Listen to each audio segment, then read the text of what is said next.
Bashar al-Assad appears to be taking a step towards dialogue. The Syrian government has agreed, quote, in principle, to attend a conference with the opposition. That's what we are hearing from the Russian Foreign Ministry. That news just as the main opposition group, the Syrian National Coalition, enters a second day of talks. Now, those talks are happening in Istanbul, where Al Jazeera's Hashim Al is right now. We'll hear from him in a moment. First, let's cross over to Neve Barker, who's in Moscow. Neve, if you can tell us more about the possibility that the Syrian government is going to attend these talks. Well, that's right. Well, this morning, Russia's Foreign Ministry spokesman, Alexander Lukashevich, confirmed, as you said there, that Syria will, in principle, agree to attend talks in Geneva.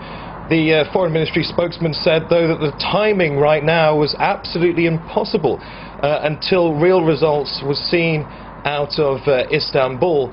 On the whole, though, Russia said it was pretty much very pessimistic that there would be any results, considering that after the results of talks in Madrid and some of the comments that have already come out of Istanbul, the view here is that the opposition is still requesting the removal of Bashar al-Assad and the setting up of a new government under the aegis of the United Nations, purely as a prerequisite for talks in the first place. According to the Russian Foreign Ministry, that dilutes the entire impetus to have any talks at all.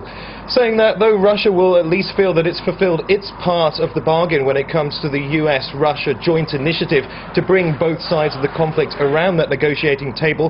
But of course, all eyes are now on Istanbul. All right, so let's go off to Istanbul then. Thanks for that, Neve. Let's join Hashim Al. Hashim, the response to the potential that, the possibility rather, that the Syrian government will attend talks in Geneva?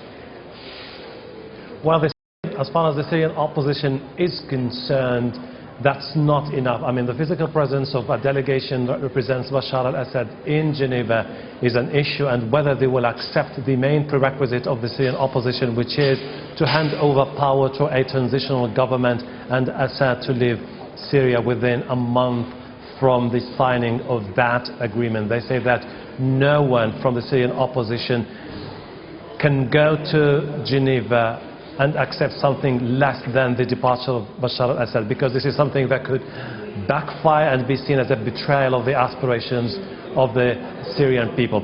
Now, there is a delegation there are Western diplomats attending the conference today here in Istanbul, main backers of the Syrian opposition, along with different countries, waiting to see what happens this afternoon. There's a crucial meeting underway where the opposition will expand and make major announcements about the forming of a new government, a new leader, and eventually come up with a roadmap as far as the Geneva meeting is concerned. So there is some tension here now in Istanbul, and everybody's eager to see exactly which way the wind is going to blow in Istanbul.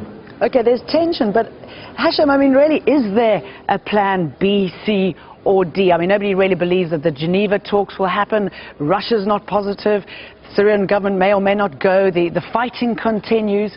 Where are we in the big picture here? I was just talking to a senior member of the Muslim Brotherhood, one of the main components of the Syrian opposition, and asked him that same question. If you reject Geneva, if the international community is not in favor of a settlement that outlines that Assad should go, he said, well, it's a war that has been imposed on us and we will continue the fight. I said, but you don't seem to have enough weapons to topple Bashar al-Assad. He said, we're getting more weapons than before. We have more fighters joining the fight. We will continue whatever the price that we will pay. So the general feeling here among the Syrian opposition is there are three options. Go to Geneva. Geneva says that Assad goes.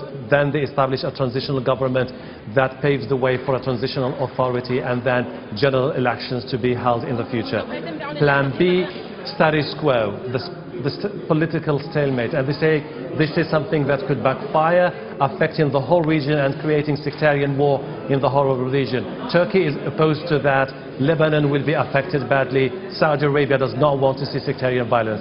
Plan C, third option, getting more weapons to topple Bashar al-Assad. They are optimistic that the Americans will ask the Europeans to lift the embargo on the weapons to the Syrian opposition for them to be able to make significant gains in Idlib, Aleppo, and the heart of the regime, particularly in Damascus. All right, thank you for that, Hashim. Live for us in Istanbul, and Neve Barker live from Moscow.